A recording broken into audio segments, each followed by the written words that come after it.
अस्सलामुअलैकुम, my self doctor Areej अर्ज़ा।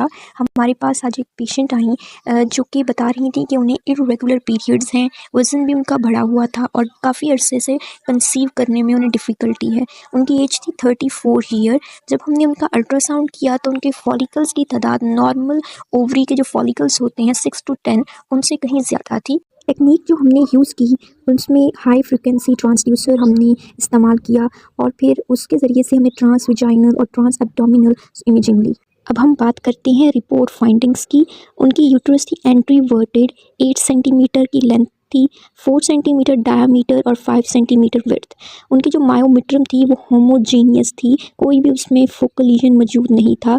Endometrium की जो स्ट्रिप थी वो 0.5 सेंटीमीटर, वो भी यूनिफॉर्म थिकनेस के साथ। पॉलीसिस्टिक ओवरी के साथ आपके पास कोई पेशेंट आता है तो आप यूट्रस की पोजीशन के बारे में बताएंगे, उसकी पूरी मेजरमेंट्स लेंगे, मायोमेट्रियम के टेक्सचर के बारे में बताएंगे और एंडोमेट्रियम की स्ट्राइप की थिकनेस और उसकी मेजरमेंट लिखेंगे। पेशेंट की दोनों ओवरीज इनलार्ज थी यानी बड़ी हुई थी, क्योंकि उनके फॉलिकल्स की तादाद भी बड़ी हुई थी और उनमें जो साइज़ था फॉलिकल्स का वो भी इंक्रीज था। दोनों राइट एंड लेफ्ट ओवरी की हमने मेजरमेंट ली। कंटेन उसमें थे मल्टीपल स्मॉल फॉलिकल्स जो कि 2 to 9 मिलीमीटर इन डायमीटर के थे, जो कि पेरीफेरी में उनके अरेंज हुए थे, जो कि अपीयरेंस दे रहे थे स्ट्रिंग ऑफ पल्स की। ये एक करेक्टरिस्टिक है पॉलीसिस्टिक ओवरियन सिंड्रोम का। और कोई भी उसमें डोमिनेट फॉलिकल्स और सिस्ट हमने नोट नहीं की। एडिनेक्सा में कोई एडिनेक्सा क्लियर था, कोई भी मैस फ्री फ्लूइड मौजूद नहीं था।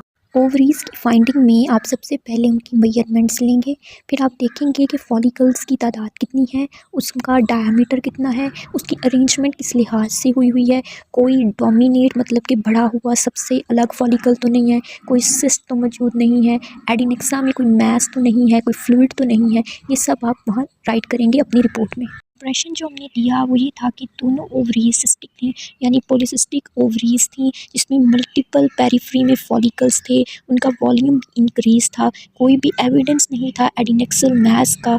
और हमने उसके बाद according to the clinical presentation कि उनको इर्रेगुलर मेंसेस थे और इनफर्टिलिटी कंसर्न्स के साथ रिलेट करते हुए हमने पॉलीसिस्टिक ओवरियन सिंड्रोम का इंप्रेशन निकाला। फर्दर पीकोस की मैनेजमेंट और एवेल्युएशन के लिए हमने उनको गायनेकोलॉजिस्ट की तरफ रेफ़र किया। Thank you so much for watching.